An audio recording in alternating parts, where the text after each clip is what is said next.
하나님 말씀을 보겠습니다. 요한복음 3장 16절입니다.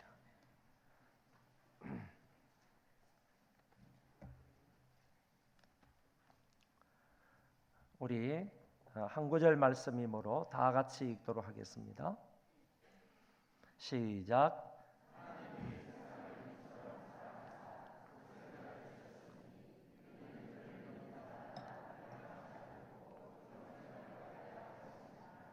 아멘.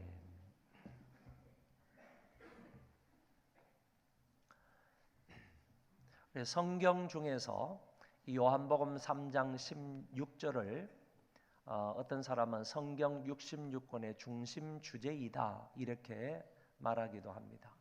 그처럼 이 구절이 중요하다라는 의미를 가지고 있습니다. 또 어떤 사람은 이 구절은 기독교의 마그나 카르타다, 대헌장이다 이렇게 표현을 하는 사람도 있고요. 우리가 잘 아는 마르틴 루터 종교개혁자는 3장 16절은 작은 복음서이고 복음서 안에 있는 복음이다 할 정도로 그 중요성을 잘 피력했다고 볼 수가 있겠습니다. 선교사들이 선교 지역에 가게 되면 먼저 그 부족들의 언어를 공부합니다. 말은 있는데 문자가 없는 부족들도 있기 때문에 일단은 말은 배워가지고 문자를 선교사님들이 만들어서 도리어 그 부족들에게 가르쳐 주기도 합니다. 이렇게 말을 배우고 문자를 만들어서 그 부족들에게 가르치고 난 이후에는 성경을 번역하기 시작을 하는데 제일 처음에 번역하는 구절이 바로 요한복음 3장 16절이다 이렇게 말합니다. 왜냐하면 그처럼 중요한 말씀이기 때문에 이 말씀을 빨리 번역을 해서 그 민족들에게 전하고자 하기 때문입니다. 교회 학교 아이들에게 제일 먼저 외우게 하는, 암송하게 하는 말씀도 요한복음 3장 16절이다 이렇게 볼 수가 있겠습니다. 저는 주일학교를 다니지 않았습니다. 중학교 때부터 교회를 다녔기 때문에 어린아이 때에는 교회를 출석하지를 못했는데 고등학교 되어서는 제가 이제 주일학교 학생들을 가르치는 반사, 요새 말로 교사가 되었습니다. 그런데 매 주일마다 그 어린아이들에게 율동으로 성경을 가르쳐 준 적이 있는데 그때 이렇게 가르쳐 주었습니다. 요한복음 3장 16절을요. 하나님이 세상을 이처럼 사랑하사 독생자를 주셨으니 누구든지 예수 믿으면 멸망하지 않고 영생을 얻으리로다. 요한복음 3장 16절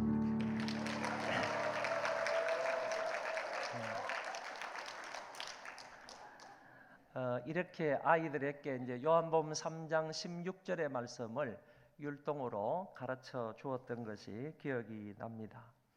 오늘은 성경 중에서 제일 중요하다고 말할 수 있는 이 구절을 통해서 우리가 하나님의 은혜를 받고자 합니다. 제일 첫 번째는 하나님은 사랑이십니다 라는 내용입니다. 하나님이 세상을 이처럼 사랑하사 독생자를 주셨으니, 독생자를 주셨다라는 이 말은 예수님의 성육신 사건에 앞서서 하나님의 사랑이 먼저 있었다라는 말입니다. 하나님의 사랑이 먼저 있어서 그 사랑 때문에 하나님께서 독생자 예수 그리스도를 보내주셨다라는 얘기입니다. 하나님의 이 사랑이 아니었다면 그리스도께서 이 세상에 오실 수가 없었던 것이고, 뿐만 아니라 그리스도께서 이 세상에 오시지 않았다면 우리는 구원을 받을 수가 없었다 그런 얘기입니다. 하나님의 이 사랑은 따지지도 않고 묻지도 않는 사랑입니다. 이 땅에서는 이런 사랑을 잘 찾아볼 수가 없지만은 분명히 우리를 향한 하나님의 사랑은 묻거나 따지지 않는 무조건적인 사랑임을 알 수가 있습니다. 우리의 얼굴도 따지지 않습니다. 그리고 돈이 많으냐 적으냐 이것도 따지지 않습니다. 머리가 스마트하냐 아니면 조금 어리석으냐 이런 것도 따지지 않으시고, 우리가 얼마나 능력을 가지고 있느냐, 우리가 얼마나 지혜로우냐 이런 것도 따지지 않으시고, 하나님께서 무조건적으로 저와 여러분들을 사랑하신다는 말씀입니다. 그냥 사랑하는 겁니다. 무조건적으로 사랑하는 것입니다. 이 땅에서는 이런 사랑을 찾아볼 수 없지만은 하나님이 분명히 이런 사랑을 우리에게 베풀어 주셨다는 말씀입니다. 여러분, 새 중에 펠리칸이라는 새가 있는데 모성애가 가장 강하다는 새입니다. 만약에 새끼 새가 병들어 있다 그러면 자기의 핏줄을 끊어가지고 그 피를 새끼에게 먹여서 새끼를 살리려고 하는 이 새가 펠리컨이라는 새입니다. 새끼에게 줄 먹이가 없을 때는요, 자기의 가슴살을 뜯어가지고, 어미의 가슴살을 뜯어가지고 새끼에게 주어서 새끼를 먹이는 새가 역시 펠리컨입니다. 이 새는 저 유럽에서, 서양에서는 사랑과 희생을 상징하는 그런 새이기도 하고요, 펠리컨의 이 희생을 하나님의 사랑으로 많이 비유하기도 한다는 얘기입니다. 그리고 세상에서 제일 숭고하고 희생적인 사랑은 뭐니 해도 어머님의 사랑이라고 말할 수 있습니다. 높고 높은 하늘이라 말들 하지만 나는 높은 게 또 하나 있지, 낳으시고 기르시는 어머님 은혜 푸른 하늘 그보다도 높은 것 같아. 어머니의 은혜와 사랑은 세상의 그 무엇과도 비교할 수 없는 숭고한 사랑이라고 말할 수 있습니다. 미국에서 대법관을 지내신 홈즈라는 사람은 이런 말을 남겼습니다. 청춘은 사라지고 사랑은 시들고 우정의 잎사귀는 떨어지지만 어머니의 남모르는 깊은 사랑은 그 모든 것보다 오래 간다. 이런 말들을 들어보면 정말 이 어머니의 사랑이 얼마나 진하고 감동적인 사랑인지를 우리는 볼 수가 있습니다. 그러나 하나님의 사랑은 이보다 더 크다고 이사야 선지자는 말씀해주고 있습니다. 여인이 어찌 그 젖먹는 자식을 잊겠으며 자기 태에서 난 아들을 긍휼히 여기지 않겠느냐. 여러분, 부모가 되어서, 엄마가 되어서 젖먹는 자식을 잊을 수가 있습니까? 자기 태에서 출생한 그 자녀들을 잊을 수가 있겠습니까? 사랑하지 않을 수가 있겠습니까? 그런데 그 부모들은 혹시 자식을 잊을 수도 있다는 것입니다. 그들은 혹시 잊을지라도 나 여호와는 너희들을 잊지 아니할 것이다 라고 말씀해주고 있습니다. 하나님의 사랑은 펠리컨의 사랑보다 더 진한 사랑이고, 하나님의 사랑은 부모의 사랑보다 더 진실하고 변함없는 사랑임을 이 성경 구절은 말씀하고 있습니다. 모세가 죽기 전에 이스라엘을 축복할 때 하나님의 사랑에 관하여서 이렇게 말했습니다. 여호와께서 백성을 사랑하시나니 모든 성도가 그 수중에 있으며 주의 발 아래에 앉아서 주의 말씀을 받는도다. 이 말씀이 무슨 말씀인가 하면은 모세가 죽기 전에 이스라엘 백성들에게 얘기를 한 것입니다. 하나님이 당신들을 얼마나 사랑하시는 줄 아느냐? 하나님이 여러분들을 얼마나 사랑하시는 줄 아느냐? 하나님이 여러분들을 이렇게 사랑하셔서 하나님이 친히 너희들 가운데 임재하시고 너희들을 당신의 발 아래로 모아서 그 당신의 발 아래에 있는 그 백성들에게 하나님께서 너희들에게 직접 말씀을 하셨다. 하나님이 얼마나 그 백성들을 사랑하시면 하늘에서 친히 말씀하신 것이 아니라 당신들 백성 가운데에서 임재하셨다는 거야. 그리고 당신 백성들을 발 아래 모아서 그 백성들에게 말씀하신 그 사랑의 하나님이심을 모세가 죽어가면서 그 백성들에게 얘기를 했다는 것입니다. 사도 요한은 하나님의 존재와 속성을 사랑이라는 한마디 말로 표현을 했습니다. 하나님이 우리를 사랑하시는 사랑을 우리가 알고 믿었나니 하나님은 사랑이시라. 사랑 안에 거하는 자는 하나님 안에 거하고 하나님도 그의 안에 거하시느니라. 하나님의 존재와 속성을 사도 요한은 사랑이다 하는 한마디 말씀으로 표현을 했던 것입니다. 유명한 신학자 에밀 브로너라는 사람은 하나님의 사랑은 자신의 내어줌이며 하나님 자신의 커뮤니케이션이다 이렇게 말했습니다. 자신을 내어준 게 하나님의 사랑이고 우리와 은서가 되었던 그 하나님께서 이렇게 커뮤니케이션 하는 것이 바로 사랑이다라고 말했습니다. 화란의 유명한 신학자 아브라함 카이프라는 사람, 이 사람은 정치인이기도 합니다. 이 사람은 하나님의 사랑에 관해서 이런 말을 남겼습니다. 하나님은 영원토록 사랑 없이 한순간도 존재하실 수 없다. 하나님 자신 안에 깊고 영원한 사랑을 간직함이 없이는 그분은 우리의 하나님이 되실 수 없다. 이런 말을 했습니다.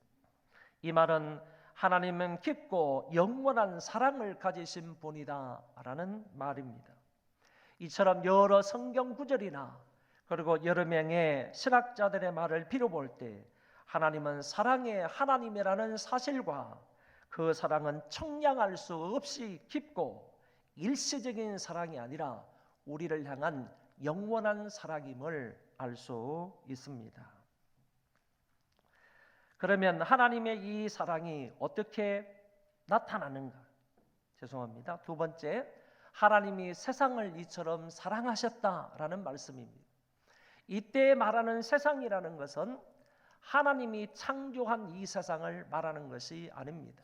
하늘과 땅과 그 가운데 있는 모든 만물을 하나님이 지으셨고 그 창조하신 모든 피조물들을 보시고 하나님이 보시기에 좋았더라 이렇게 말씀을 하셨지만 하나님에 의해서 피조된 그 창조 세계를 가리켜서 오늘 본문에서 세상이라고 말하고 있지는 않다 그런 얘기입니다.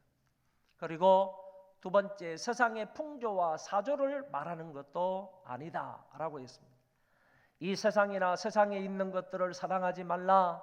누구든지 세상을 사랑하면 아버지의 사랑이 그 안에 있지 아니하니. 여러분 이 말씀을 마음에 새겨야 됩니다. 우리가 세상을 사랑하면 아버지 하나님의 사랑이 그 속에 없다는 거예요. 다시 말하면 세상을 사랑하는 사람은 아버지의 사랑을 받을 수가 없다는 얘기예요. 그러므로 하나님의 사랑을 받으려고 하는 자는 세상을 사랑하지 않아야 한다는 거죠. 세상에 있는 모든 것이 육신의 정욕이고 안목의 정욕과 이생의 자랑이니 다 아버지께로부터 쫓아온 것이 아니고 세상으로부터 온 것이라. 이 세상도 그 정욕도 지나가되 오직 하나님의 뜻을 행하는 자는 영원히 거하느니라. 여기에서는 세상을 사랑하지 말라고 하셨습니다. 이 세상의 모든 것은 육신의 정욕이고 안목의 정욕이고 이생의 자랑이다. 이런 것들은 하나님 아버지로 말미암아 온 것이 아니라 이 세상으로부터 온 것이다. 그러므로 본문이 말하고 있는 이 세상이라는 것은 이 세상의 풍조와 사조를 말하는 것이 아니다라는 얘기입니다. 본문이 말하고 있는 세상은 바로 저와 여러분 사람을 가리켜서 세상이라고 말했다는 것입니다. 하나님의 형상대로 지은 사람들을 이처럼 사랑하셨다라는 뜻이 됩니다. 하나님께서 삼라만상을 사랑했다는 뜻이 아닙니다. 또한 세상의 어떤 자랑거리들을 사랑하신 것이 아니고 고대광실 문전옥담을 사랑하셨다는 말이 아니라는 것입니다. 하나님의 형상대로 지음을 받은 저와 여러분들을 이처럼 사랑하셨다라는 말로 해석할 수 있는 것입니다. 그러면 그 사랑이 어떻게 나타났습니까? 오늘 성경에 분명히 말씀하시기를 독생자를 주셨다라는 말로 표현이 되었습니다. 이 독생자를 주셨다 하는 이 말은 우리를 향한 하나님의 그 사랑의 정표이다 이렇게 설명할 수 있습니다. 여기서 말하는 정표라는 말은 무엇의 증명이나 증거가 될 만한 표다, 이런 뜻의 낱말입니다. 여러분, 예를 들면 결혼식에서 나는 당신을 사랑합니다, 당신을 향한 내 사랑은 영원 불변합니다, 이런 의미로 서로에게 예물을 교환합니다. 예물을 준다는 말입니다.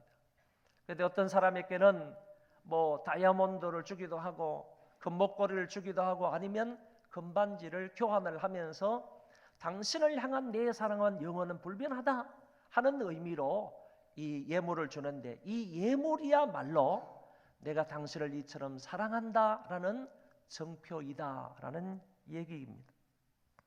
하나님은 죄인을 위해 당신의 하나밖에 없는 아들을 내어주셨습니다. 십자가 위에서 죽게 하셨다는 말씀입니다.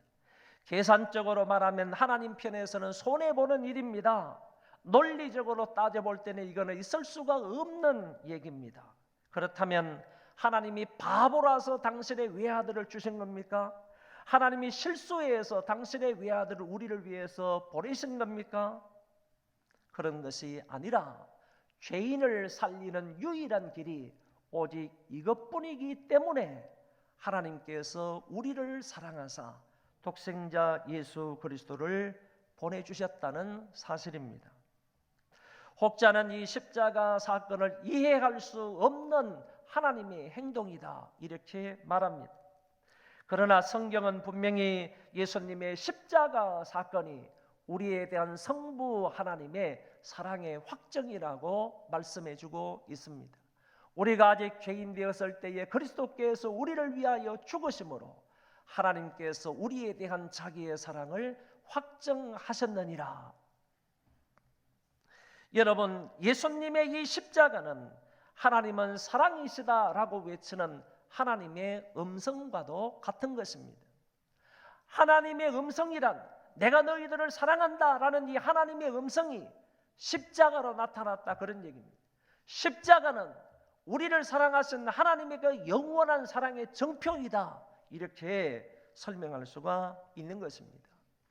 갈라디아서 1장 4절에도 말씀하시기를, 그리스도께서 하나님 곧 우리 아버지의 뜻을 따라 이 악한 세대에서 우리를 건지시려고 우리 죄를 대속하기 위하여 자기 몸을 주셨으니, 이 말씀도 결국 그리스도께서 이 악한 세대에서 우리를 건지려 오신 것은 우리 아버지 하나님의 사랑을 따라서 이 세상에 오셨다라는 말씀입니다.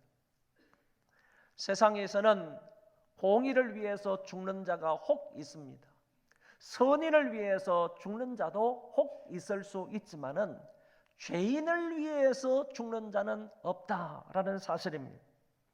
그럼에도 불구하고 죄인의 괴수 같은 자들을 살리기 위해서 아들을 보내신 것을 볼 때 우리를 향하신 그 하나님의 사랑은 가히 청량할 수가 없다고 말할 수 있습니다. 유명한 레만 목사님이 이렇게 찬송시를 지어서 하나님 앞에 찬송을 드렸습니다. 그 크신 하나님의 사랑 말로 다 형용 못하네. 저 높고 높은 별을 넘어 이 낮고 낮은 땅 위에 죄범한 영혼 구하려 그 아들 보내사 화목제물 삼으시고 죄 용서하셨네. 하늘을 두루마리 삼고 바다를 먹물 삼아도 한없는 하나님의 사랑 다 기록할 수 없겠네. 하나님의 크신 사랑 그 어찌 다 쓸까? 저 하늘 높이 쌓아도 채우지 못하리. 하나님 크신 사랑은 청량다 못하네. 영원히 변치 않는 사랑 성도여 찬양하세. 죄로 인해 만신창이가 된 우리들, 아무런 가치가 없는 쓰레기 같은 우리를 위해서 독생자 예수 그리스도를 십자가 위에 내어주신 그 사랑이 얼마나 높고 얼마나 깊고 얼마나 위대한지 하늘을 두루마리 삼고 바다를 먹물 삼아도 다 기록할 수 없다고 레만 목사님은 찬송시를 지어서 찬송하고 있는 것입니다. 레만 목사님의 이 고백이 오늘 이 시간 저와 여러분들의 신앙 고백이 되어질 수 있기를 바랍니다. 마지막 네 번째, 이런 사랑을 베풀어 주신 목적이 무엇입니까? 그것은 성경에 분명히 밝히 말씀하시기를 그를 믿음으로 영생을 얻게 하기 위함이라고 했습니다. 여기에서 말하는 영생이라는 말은 영원토록 사는 것이지만 이것은 그리스도와 함께 영원토록 사는 것을 의미합니다. 여러분, 지옥에서도 영원히 사는 겁니다. 지옥에서도 사람이 죽지 않습니다. 지옥에서도 영원히 살지만은 지옥에서의 삶은 마귀와 함께 사는 것이기 때문에 그것을 진정한 의미에서 영생이라고 말할 수가 없다는 겁니다. 예수 그리스도와 함께 사는 것이 진정한 의미에서의 영생이다, 이렇게 말할 수 있습니다. 예수는 우리가 범죄한 것 때문에 내줌이 되고 또한 우리를 의롭다 하시기 위하여 살아나셨느니라고 말씀합니다. 십자가는 우리 죄 때문이고 부활은 우리의 의를 위함이며 의롭다 하심이 있어야 우리에게 영생이 주어진다는 사실을 말씀하고 있습니다. 우리가 잘 아는 이사야 53장 5절의 말씀은 그가 찔림은 우리의 허물 때문이요 그가 상함은 우리의 죄악 때문이라. 그가 징계를 받음으로 우리는 평화를 누리고 그가 채찍에 맞음으로 우리는 나음을 받았도다라고 말씀하십니다. 주님이 찔리고 주님이 상하고 주님이 징계를 받고 주님이 채찍에 맞으셨는데 이 또한 우리의 영생을 위함이다라는 말씀입니다. 시편 103편에도 동일하게 말씀하고 있습니다. 그가 내 모든 죄악을 사하시며 내 모든 병을 고치시며 내 생명을 파멸해서 속량하시고 인자와 긍휼로 관을 씌우시며 좋은 것으로 내 소원을 만족하게 하사 내 청춘을 독수리같이 새롭게 하시는도다.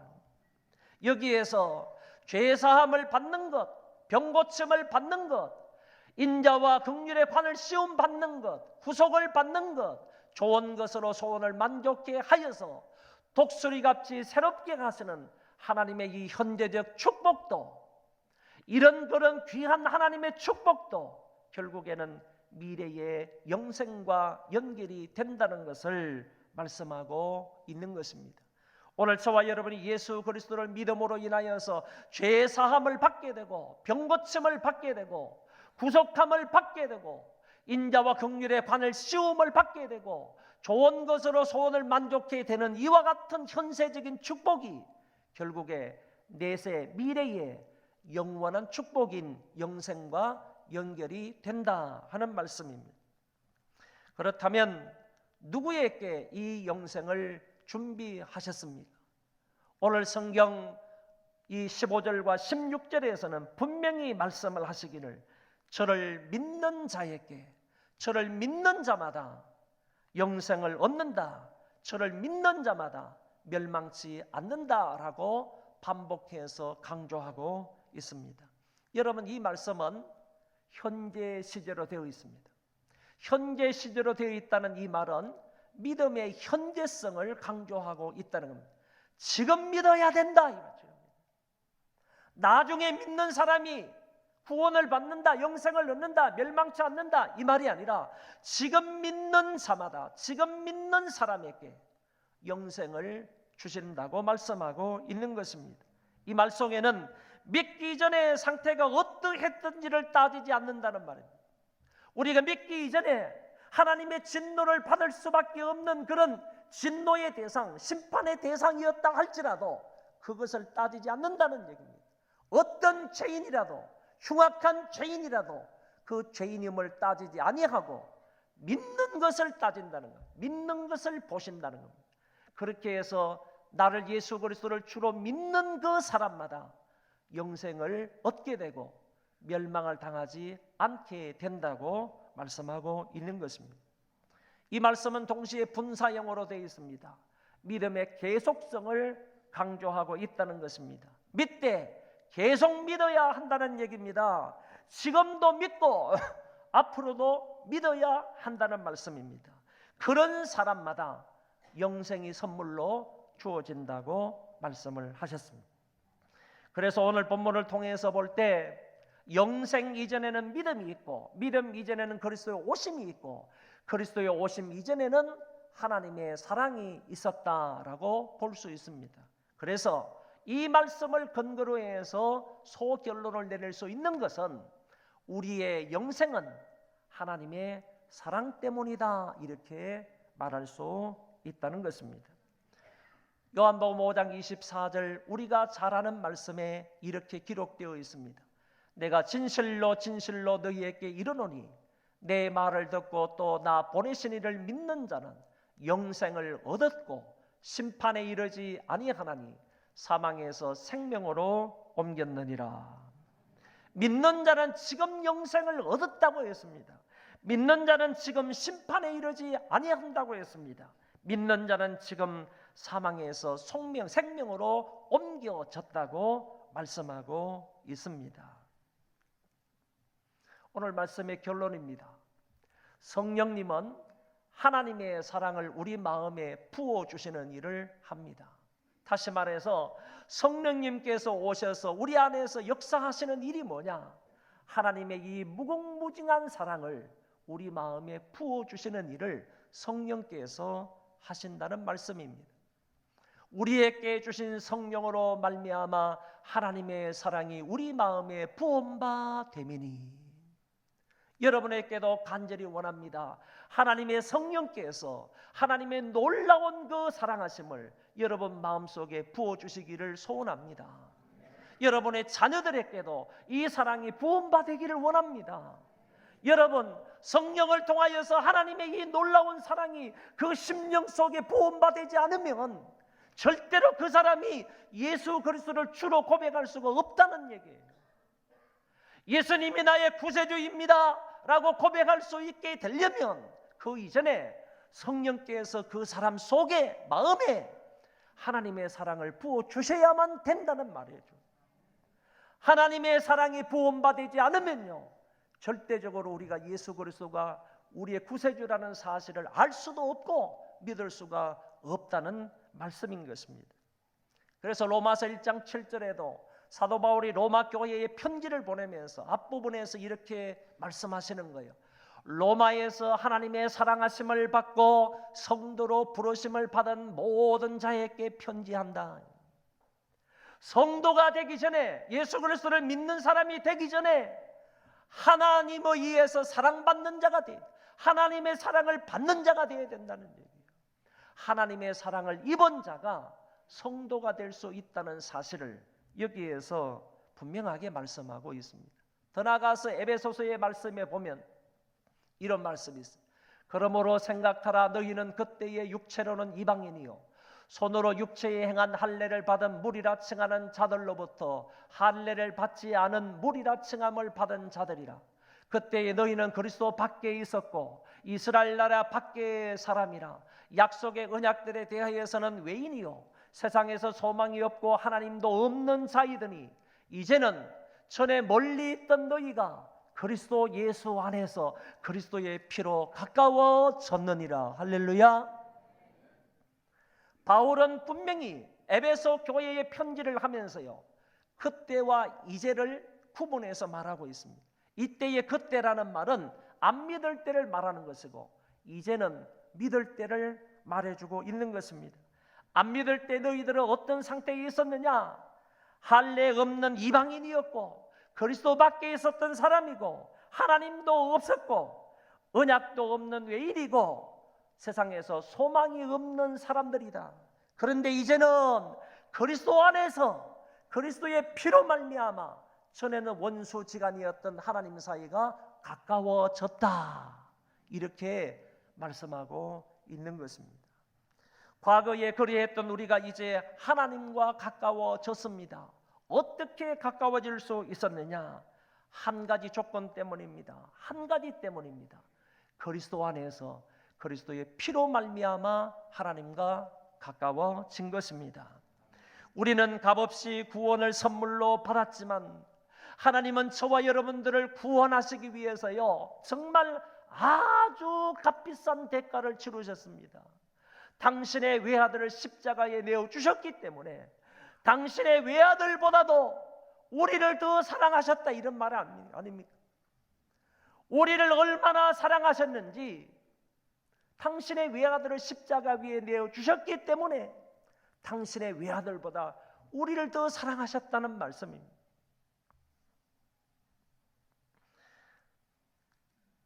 우리가 하나님과 얼마나 가까워졌는지 오늘 에베소서 2장 19절에서는 분명히 말씀해 주고 있습니다. 그러므로 이제부터 너희는 외인도 아니요 나그네도 아니요 오직 성도들과 동일한 시민이요 하나님의 권속이라고 하셨습니다. 여러분, 이제는 나그네가 아닙니다. 이제는 외인이 아닙니다. 이제는 소망 없는 자가 아닙니다. 그리스도 밖에 있는 사람이 아닙니다. 하나님이 없는 자가 아니라는 거예요. 이제는 성도들과 동일한 하나님의 시민이 되었습니다. 하나님의 권속이 되었다는 거예요. 옛날에는 마귀의 권속이었는데 이제는 신분이 완전히 180도 바뀌어서 하나님의 권속이 되었다는 말이에요. 이 권속이라는 말은 패밀리라는 말이에요. 가족이나 식구라는 말이라니까 하나님의 가족이 되었다는 말이에요. 로얄 패밀리가 되었다는 말이에요. 왕의 가족이 되었다는 말이에요. 귀족이 되었다는 말이에요. 이런 뜻으로 오늘 여기 사도 바울은 성경에서 밝혀주고 있는 거예요. 그러므로 바울은 힘주어서 말하기를 너희들은 생각하라. 생각하라는 말은 기억하라는 말이에요. 뭘 기억하라는 말이냐 하면은 그때를 기억하라는 말이에요. 과거를 기억하라는 말이에요. 구원받지 않았을 때를 기억하라는 거예요. 예수를 알지 못하고 믿지 않았을 때를 기억하라는 말이에요. 하나님의 사랑을 받을 만한 조건이 하나도 없었던 때를 기억하라는 말이고 진노와 심판 아래 있었던 때를 기억하라는 말이고 아무런 희망이 없었던 때를 기억하라 이렇게 말씀하고 있는 것입니다. 우리는 십자가를 보면서 하나님의 사랑을 기억해야 합니다. 사랑받을 자격을 갖추고 있어서 사랑을 받은 것이 아니고 멸망받아 마땅함에도 사랑해 주신 하나님의 사랑을 십자가를 보면서 떠올려야 한다는 얘기입니다. 우리가 아직 죄인 되었을 때, 우리가 예수님을 알기도 전에, 우리가 회개하기도 전에 우리를 위해 독생자를 희생시키신 아버지의 다함없는 그 사랑을 기억해야 합니다. 또한 우리는 십자가를 보면서 지금도 우리를 향해서 여전히 베풀고 계시는 하나님의 사랑을 생각해야 합니다. 혹시 여러분이 실패하여 넘어질 때면 십자가를 깊이 있게 바라보시기를 바랍니다. 혹 인생길을 걷다 쓰러질 때면 십자가를 정말로 진심으로 쳐다볼 수 있기를 바랍니다. 사방이 막혀있고 좌절과 절망 가운데 있을 때에도요 주의 십자가를 바라보시는 여러분들이 되시기를 바랍니다. 하나님의 그 큰 사랑으로 인하여 다 예수 그리스도를 믿음으로 구원을 받고 이제 하나님의 자녀로 당당하게 멋지게 의미 있게 행복하게 그리고 하나님의 자녀답게 살아갈 수 있는 소망교회의 모든 식구들이 다 되시기를 주의 이름으로 축원합니다.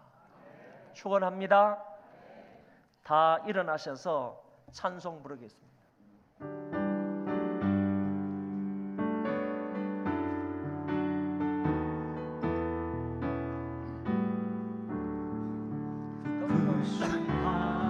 하나님의 사랑 말로 다 영영 못하네.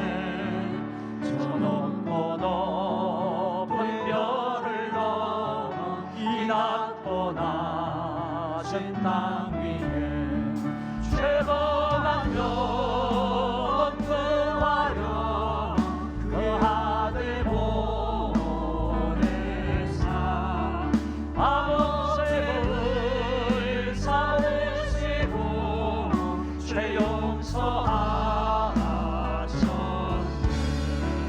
하나님 크신 사랑은 증명다 못하네.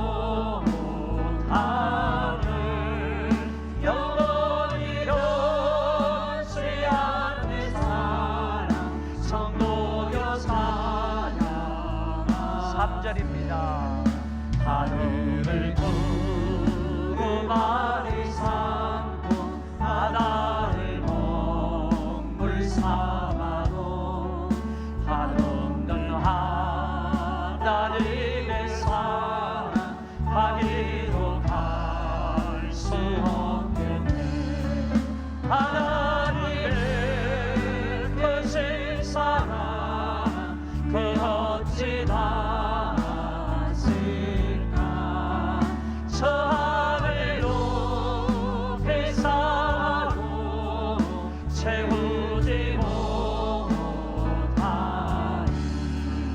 하나님 크신 사랑이 청량나무 안에 영원히 변치 않는 사랑 성도여 찬양하세.